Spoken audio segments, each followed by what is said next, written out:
le dispara desde el interior, pues le terminó costando su Las vida. políticas de militarización de las favelas.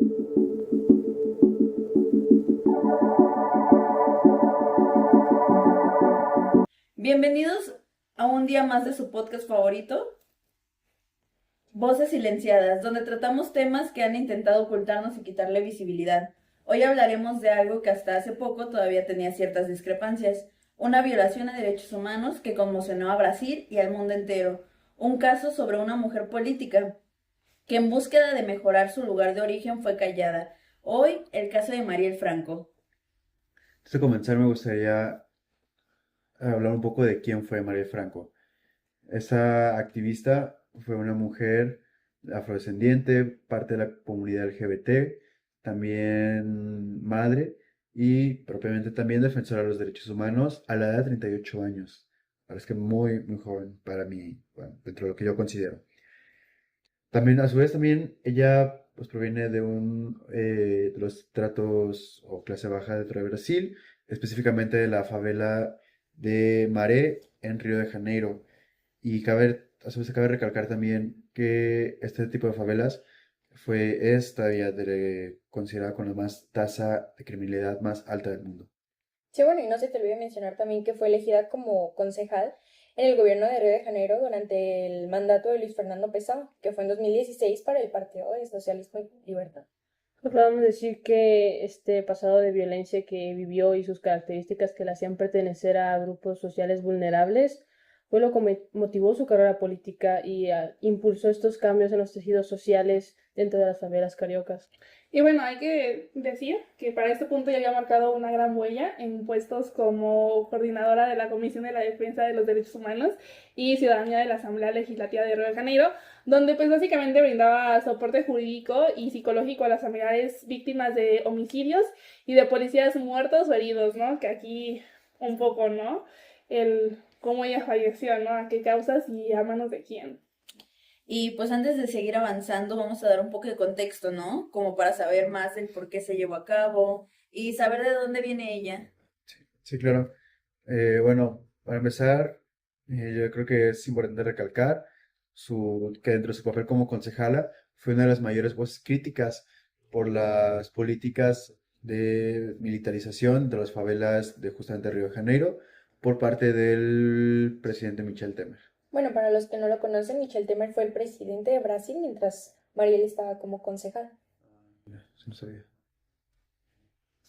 Sí, y a la vez también las propias políticas de militarización de Michel Temer y que se llevaron dentro de las favelas cariocas, pues teniendo el fin, o el fin supuesto, de combatir a todo el grupo organizado y toda la criminalidad.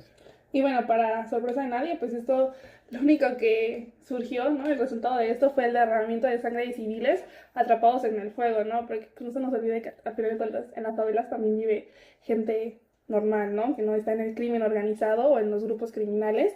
Y pues al final de cuentas la aplicación de estas políticas se debe a la propia inseguridad de Río de Janeiro, pues como lo menciona Santiago, donde estaban estos grupos criminales. Por lo que estas críticas de que hacía Mariel Franco iniciaron un movimiento que fue muy apoyado por la población de Río de Janeiro, lo que formó un descontento y una incomodidad hacia la figura de Franco dentro del propio gobierno carioca. Y pues sí, ¿no? Al alzar su voz y luchar contra las injusticias, pues le terminó costando su vida. Un 14 de marzo de 2018, después de salir de uno de sus eventos, titulado Jóvenes Negras Moviendo las Estructuras, fue emboscada en la calle Dos Inválidos, en el barrio de Estacio, en el centro de Río de Janeiro, mientras viajaba en su carro, pues ella en el asiento trasero, cuando otro vehículo los interceptó y uno de los ocupantes del vehículo, ¿no? Que los intercepta, pues le dispara desde el interior. Y pues este ataque no solamente pues cobró la vida de Mariel, sino también la vida de Anderson Gómez, el cual era el conductor del vehículo en el que iba Franco. Y no solo iba Franco y el chofer, sino que en la parte trasera también iba Fernanda González Chávez, quien era la asesora de Franco, que fue la única sobreviviente en este atentado. Y pues uno de los principales testimonios en el juicio. Y justo Chávez nos relata en el juicio que en la noche del crimen ambas iban conversando, ¿no? En la parte trasera del carro, que ella se percata que viene una ráfaga de balazos, básicamente, y que el chofer se quejó, que se hizo como un gesto de dolor, suelta el volante, siguen disparando, Mariela Franco se cae encima de ella, y nos dice, ¿no? En el relato nos detalló la testigo que Mariela estaba inmóvil y su cuerpo cayó encima de mí, ¿no? Y a continuación lo que Chávez hace fue agacharse mientras todavía seguía el tiroteo, tira del freno y baja del auto gateando. Y aquí lo más desesperante fue que ella estaba buscando ayuda, ¿no? O sea, todavía con todo este shock que tenía de ver a su jefa, ¿no? Y que también lo más probable es que también fuese su amiga. Y pues lo que hizo fue básicamente marcarla a su esposo y tiempo después aparece la policía militar. Junto con eso también me parece muy importante recalcar el hecho de que junto con Mariel Franco, que fue al final de cuentas la víctima directa y el objetivo de este atentado, también cobró la vida de, pues, como mencionaron los otros acompañantes. Por lo tanto, para mí demuestra cómo en un atentado y ante unas violaciones de derechos humanos hay muchas víctimas también conjuntadas. Sí, siguiendo con esto, no, a veces nos quedamos con que las únicas víctimas son a quienes se les comete el acto directo, en este caso a Mariel y a Anderson y a Fernanda. No obstante, están las indirectas que también son perjudicadas de alguna manera, como lo fue la mamá de Mariel, Marinette da Silva, su hermana Aniel Franco, su hija Luyara Santos y su pareja Mónica Benicio, así como la pareja de Anderson Gómez, el conductor del vehículo, Agatha Anos y su hijo del cual desconocemos su nombre. Y bueno, y es que al final ningún lugar de Latinoamérica se salva de la corrupción, porque los hermanos Brazados se encargaron de matar a Franco, ya que pues era un obstáculo para sus proyectos de expansión territorial. De hecho, la concejal y su partido votaron en contra de uno de estos proyectos de regularización de tierras que les iba a dar bastantes beneficios.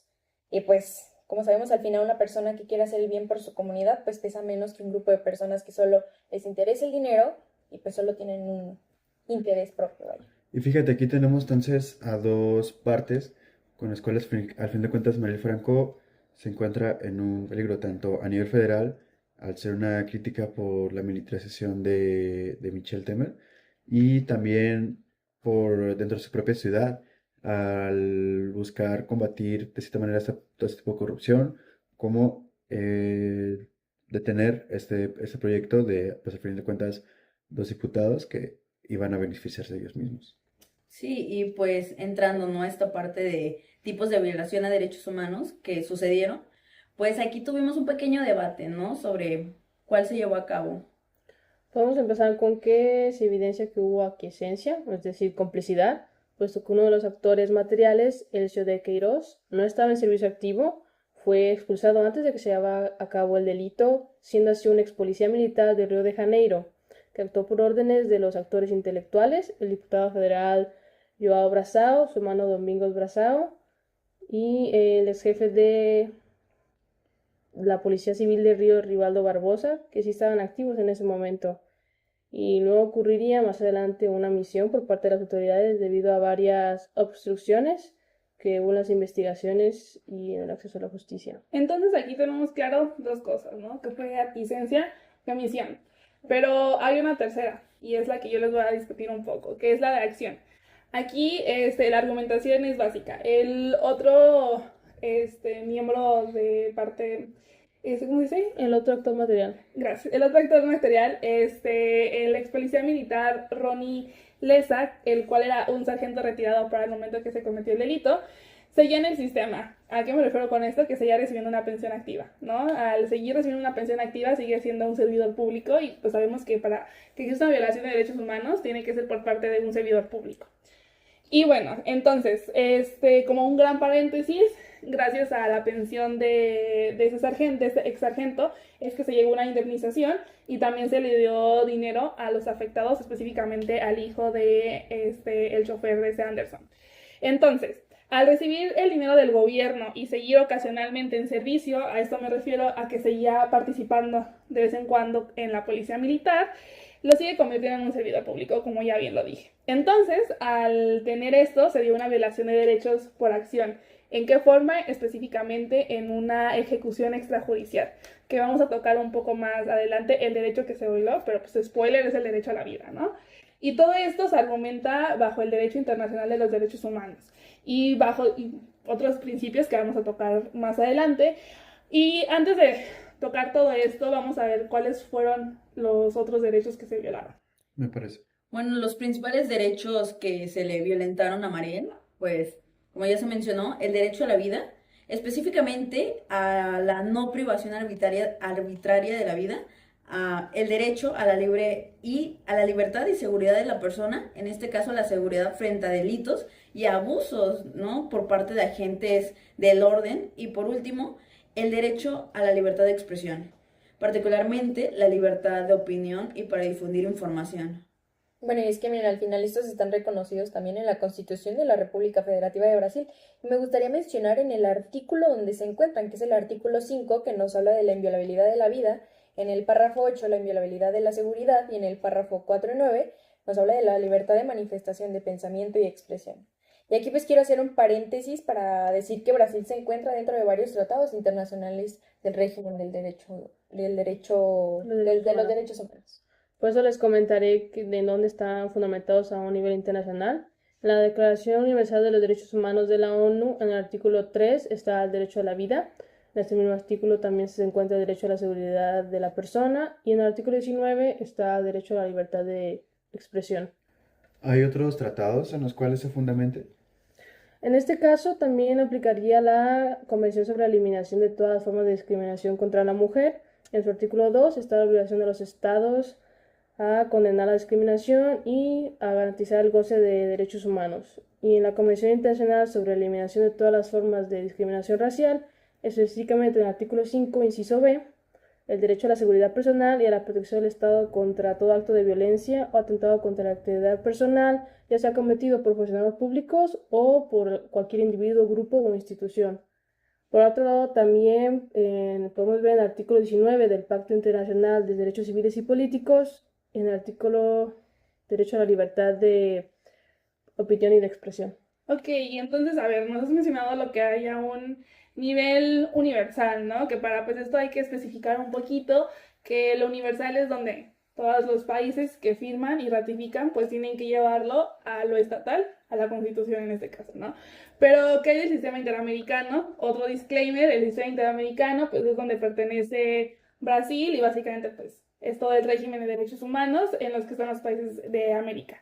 ¿Hay algún tipo de convención o pacto que ratificó o esté fundamentado con esto que nos estás diciendo? Sí, está la Convención Americana sobre Derechos Humanos, el Pacto de San José. En el artículo 4 y 5 está el derecho a la vida. En el artículo 7, el derecho a la seguridad de la persona. Y en el artículo 13, el derecho a la libertad de expresión y de opinión. También está en la Convención Interamericana para prevenir, sancionar y erradicar la violencia contra la mujer, la Convención de Belém do Pará. En los artículos 3 y 4 está el derecho a la vida. Artículo 4 también está el derecho a la libertad de expresión. Y en la Declaración Americana de Derechos y Deberes del Hombre, en el artículo 1, está el derecho a la seguridad de la persona. Y pues esto es muy importante para los que nos escuchan, ya que pues muchas veces no sabemos, ¿no? ¿Dónde está? ¿Qué es? Entonces esto es muy importante. Y también para construir el marco jurídico donde se establecen los principios fundamentales para su protección y promoción, que son dos cosas que el Estado tiene que garantizar, ¿no? Y obviamente para el mismo Estado sirve como una guía para defender los derechos humanos, que pues vemos que muchas veces no es tan efectivo. Sí, porque ya aparte de la protección y promoción que dices que tiene que dar el Estado, también tiene que respetarlos y garantizarlos. Exactamente. Totalmente, y pues bueno, ya estamos llegando al final de este capítulo, pero no nos queremos ir sin antes decir, ¿no? ¿Qué es lo que está pasando actualmente con este caso? Y pues es lamentable, porque aunque en octubre del 2024 los ejecutores materiales del asesinato Ronnie Lessa y Elicio Queiroz fueron condenados a 78 y 59 años de prisión, respectivamente, pues no es todo color de rosa, ¿no? Al final de cuentas hubo un tiempo donde hubo omisión, y en donde uno de los ejecutores materiales había acusado a los dos hermanos. Y pues actualmente uno de esos está en arresto domiciliario y el otro en prisión, pero pues todavía no hay una sentencia clara. Sí, para esto, ¿no? Fun fact de Domingo, que es el hermano que está en prisión. Durante una entrevista que se le realiza, pues él, angustiada, ¿no? Menciona que ha perdido 26 kilos durante su encierro y pues bastante triste su situación, ¿no? El perder tanto peso. Sí, me parece realmente lamentable el hecho de que personas como Domingos, sabiendo lo que hizo, siendo el autor intelectual, haya hecho este tipo de declaraciones, porque solamente visibiliza su moral como persona. Y fuera un poco de la moral también, el hecho de que esa propia declaración, con los cargos que tiene, como es que no se ha llegado a una inconformidad o si acaso a una consideración dentro de su propio juicio. Se revela este cinismo que hay y como no una impunidad también que les da como los legitimiza como para seguir diciendo estas cosas sin ninguna consecuencias. Y es una ironía, porque al final de cuentas es como está el hecho, ¿no? O sea, murió un activista, una persona que estaba haciendo algo, y tú todavía le echas la culpa a la persona que dijo que tú fuiste el actor intelectual diciendo de, eso estás lastimando a mi familia. A ti tampoco te importó la familia de las otras personas, ¿no? Entonces es como, por favor. Sí, sí, sí. Sí, pues sí. Y bueno, para ir cerrando, queríamos decirles un poco de lo que pasó después del asesinato, ya que, pues como bien decíamos, Mariel Franco fue una activista negra, lesbiana y defensora de los derechos humanos, y al final pues se convirtió en un símbolo de lucha.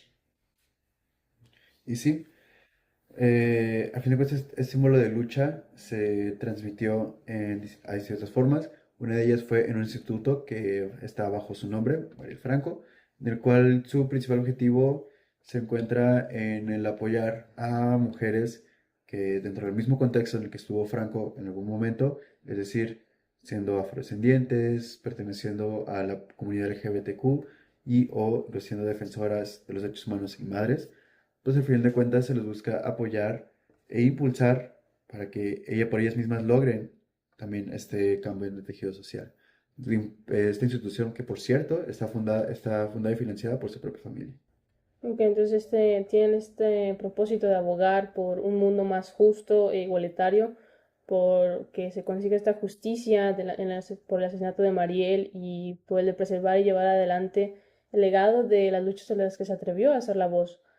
Esto lo hacen mediante proyectos vinculados con temas como la defensa de los derechos humanos y la visibilidad de minorías. Y aquí es donde yo tengo muchos sentimientos encontrados, no sé ustedes, porque una vez que ella ya no está aquí, una vez que la asesinaron, pues básicamente se dieron por aprobado 5 proyectos de ley que ella había presentado como concejala en Río de Janeiro, centrados obviamente en su principal lucha, igualdad de género y en la infancia. Y estos fueron aprobados por la Cámara Municipal del Río, y pues es triste, ¿no? Porque para empezar no le tocó presenciar ese logro, y pues en segunda simplemente se hizo porque pues ella no estaba aquí, ¿no? Como para decir, ay, sí hacemos algo. Sí, es como esto de que primero tiene que pasar como un movimiento social para que luego se abra una discusión y se alce la voz, se nombren las cosas, para que luego se escriba como en leyes para que pueda aplicarse. Y justo como nos han dicho, ¿no? O sea, sin lucha no hay derechos. Exacto, sí, sí, es correcto. Bueno, junto con lo que había mencionado sobre que a fin de cuentas la memoria de Michel Franco se encuentra en distintas formas, además del propio instituto, también encontramos una estatua en su honor, en su memoria y en su lucha. No sé si podrían hablarme un poco más de eso. Sí, justo, como podemos observar, pues este monumento en homenaje a Mariel Franco, auspiciada de hecho por la Fundación Mariel Franco, pues se encuentra lo que viene siendo en el Buracão do Lume, que es pues en una plaza en Río de Janeiro.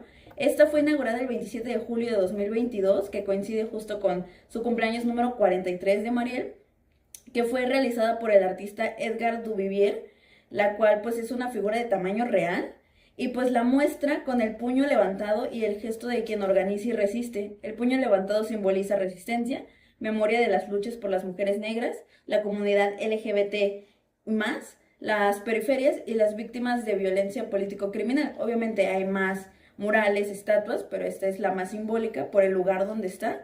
Y pues todos estos monumentos y actos de memoria apuntan a lo mismo: no olvidar, visibilizar las problemáticas que ella denunciaba y mantener viva la exigencia de verdad y justicia.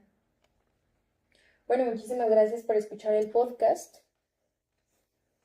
Y sobre esto también recuerden que Mariel y su lucha no solamente fue una estatua o una institución. Y pues es un reclamo permanente, ¿no? Por democracia, igualdad y dignidad. Y como dijo Mariel Franco antes de morir, mi voz nunca será silenciada. Gracias. Gracias. Ya, corta. Oh, un corte. ¡Oh! Lo único que nos salió bien fue donde nos trabamos. Sí. Sí, Yo no sí mames. yo me equivoqué en varias cosas. Yo también en derecho. 20